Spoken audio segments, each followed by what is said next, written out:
Hey 12s! Get ready, cause what's going on behind the scenes in Seattle could totally flip the script on our season. While everyone's been locked in on the usual names, there are three fires burning hot in this year's camp. First, the returner battle is heating up fast, and there's a rookie turning heads who might just change the flow of our offense. Then, there's a linebacker no one was even talking about who's making a serious case for a roster spot. And to top it off, there's a rumor floating around that could shake up the future of the most important position on the team. So is something bigger brewing behind closed doors? Could this be the move that changes everything in Seattle?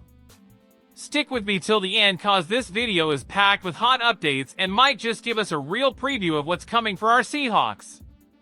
And hey, go ahead and drop a like, hit that subscribe button, and turn on those notifications so you never miss a beat. Let's kick things off with something nobody likes to talk about, but it can absolutely decide games, the return game. Yeah, 12s, our return unit last season was straight up rough.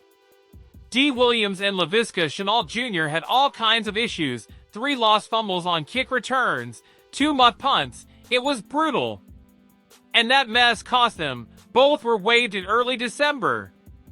And if the ball security wasn't enough of a nightmare, the production was flat out disappointing. We finished 16th in kick return yardage with just 28.0 yards per return and a painful 29th in punt return average, only 7.4 yards. Translation? We started with bad field position over and over, and it hurt the offense badly. Seattle had the second worst average starting field position in the entire league. No offense can function well starting behind the sticks every drive. Michael Bumpus, a former NFL receiver and one of the most respected voices on Seattle sports, said it best this week, "We talk all day about the O-line, quarterbacks, receivers, and defense, but nobody brings up special teams. And the truth is, if you don't have a solid returner, you're starting every drive behind the 8 ball. And with the new touchback rule moving kicks to the 35-yard line, returns are about to matter even more. So who's in the mix to lock down that crucial job in Seattle? Right now, 3 names are standing out, Steven Sims Jr., Kenny McIntosh, and rookie Torrey Horton. Sims is the most experienced. He came over from the Texans and signed with us in March. He's got 74 career punt returns under his belt with a 6.2-yard average and 62 kick returns averaging 25.2 yards. He's also scored 2 return touchdowns, one from 67 yards out in the 2024 playoffs and another off a kick. The guy knows what he's doing. Then there's Kenny McIntosh, who had 6 kick returns last year, averaging 25.5 yards and, most importantly, held onto the ball. Something we seriously missed in 2023. But maybe the most exciting of all? Torrey Horton. This rookie from Colorado State balled out in college, 3 punt return touchdowns and a crazy average of 16.3 yards per return on 26 tries. If he can bring even a slice of that juice to the league, man, we might just have a game changer on our hands. As Bumpus put it, if you've got a top 5 returner in the league, the field gets shorter. You take pressure off the QB, off the OC, off everyone. That's a game changer.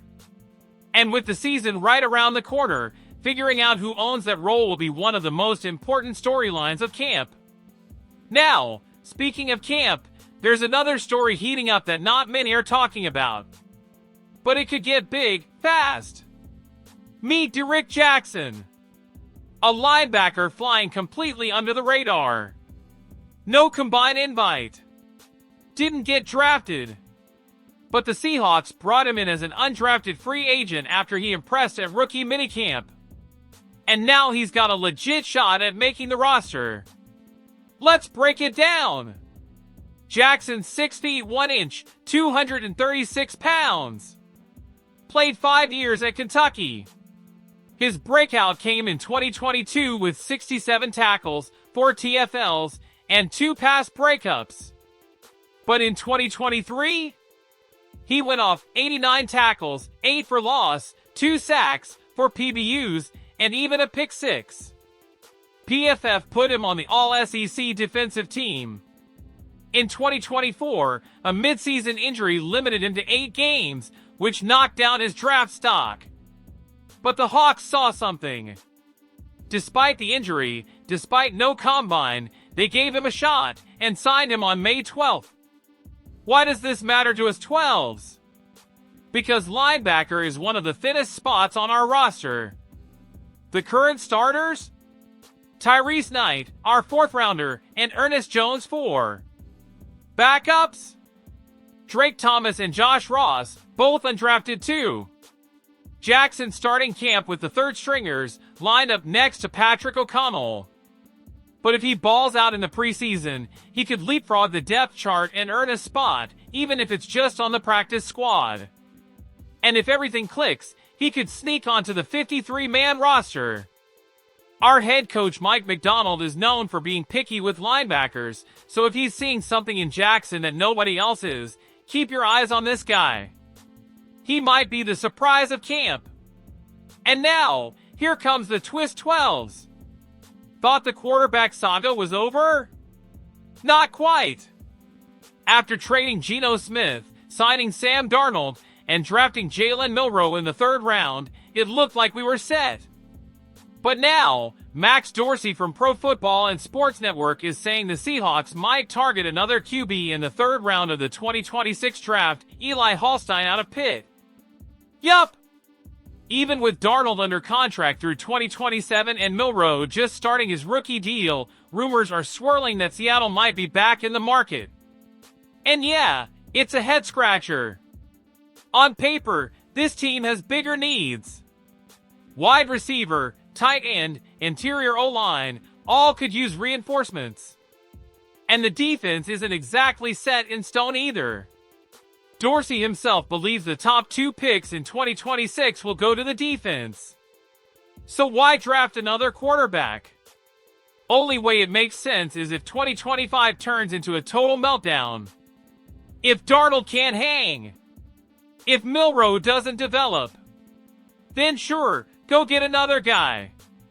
But if things go even halfway right, using a 3rd round pick on a QB would be a waste.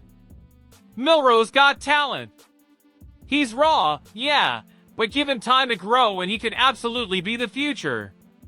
And Darnold, with a new scheme and coaching, still has a chance to deliver.